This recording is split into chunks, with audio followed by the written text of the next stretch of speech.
Deuteronomy. Chapter 31. Verse 1. Then Moses went out and spoke these words to all Israel. Verse 2. I am now 120 years old and I am no longer able to lead you. The Lord has said to me, you shall not cross the Jordan. Verse 3. The Lord your God himself will cross over ahead of you. He will destroy these nations before you, and you will take possession of their land.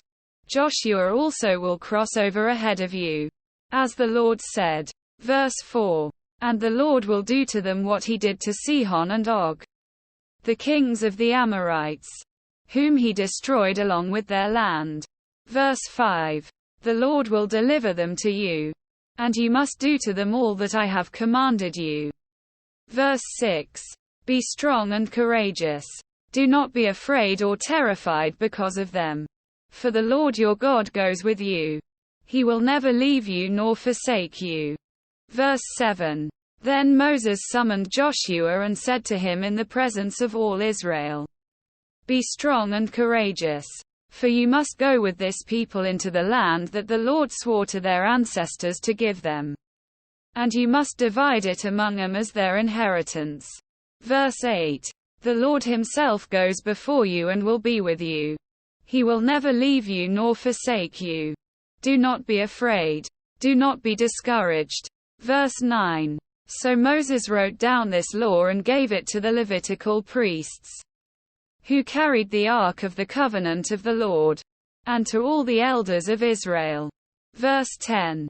Then Moses commanded them, at the end of every 7 years, in the year for canceling debts, during the festival of tabernacles. Verse 11. When all Israel comes to appear before the Lord your God at the place he will choose, you shall read this law before them in their hearing.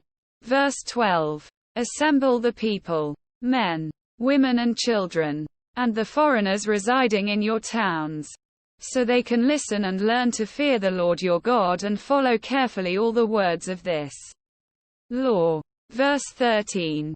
Their children, who do not know this law, must hear it and learn to fear the Lord your God as long as you live in the land you are crossing the Jordan to possess. Verse 14. The Lord said to Moses, now the day of your death is near. Call Joshua and present yourselves at the tent of meeting, where I will commission him.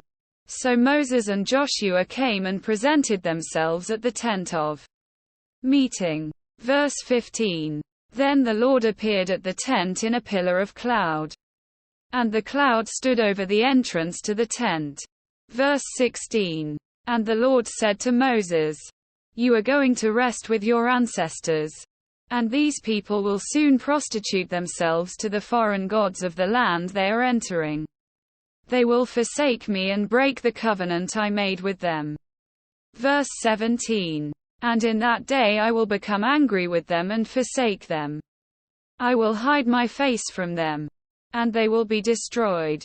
Many disasters and calamities will come on them. And in that day they will ask, have not these disasters come on us because our God is not with us? Single quote. Verse 18.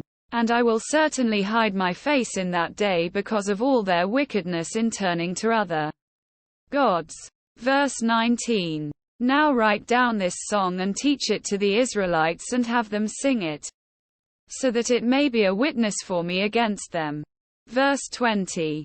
When I have brought them into the land flowing with milk and honey, the land I promised on oath to their ancestors, and when they eat their fill and thrive, they will turn to other gods and worship them, rejecting me and breaking my covenant. Verse 21. And when many disasters and calamities come on them, this song will testify against them, because it will not be forgotten by their descendants. I know what they are disposed to do, even before I bring them into the land I promised them on oath. Verse 22. So Moses wrote down this song that day and taught it to the Israelites. Verse 23. The Lord gave this command to Joshua son of Nun. Be strong and courageous, for you will bring the Israelites into the land I promised them on oath. and I myself will be with you. Verse 24. After Moses finished writing in a book the words of this law from beginning to end. Verse 25. He gave this command to the Levites who carried the ark of the covenant of the Lord. Verse 26. Take this book of the law and place it beside the ark of the covenant of the Lord your God. There it will remain as a witness against you. Verse 27. For I know how rebellious and stiff-necked you are. If you have been rebellious against the Lord while I am still alive and with you, how much more will you rebel after I die? Verse 28. Assemble before me all the elders of your tribes and all your officials, so that I can speak these words in their hearing and call the heavens and the earth to testify against them. Verse 29. For I know that after my death you are sure to become utterly corrupt and to turn from the way I have commanded you. In days to come, disaster will fall on you because you will do evil in the sight of the Lord and arouse his anger by what your hands have made. Verse 30. And Moses recited the words of this song from beginning to end in the hearing of the whole assembly of Israel.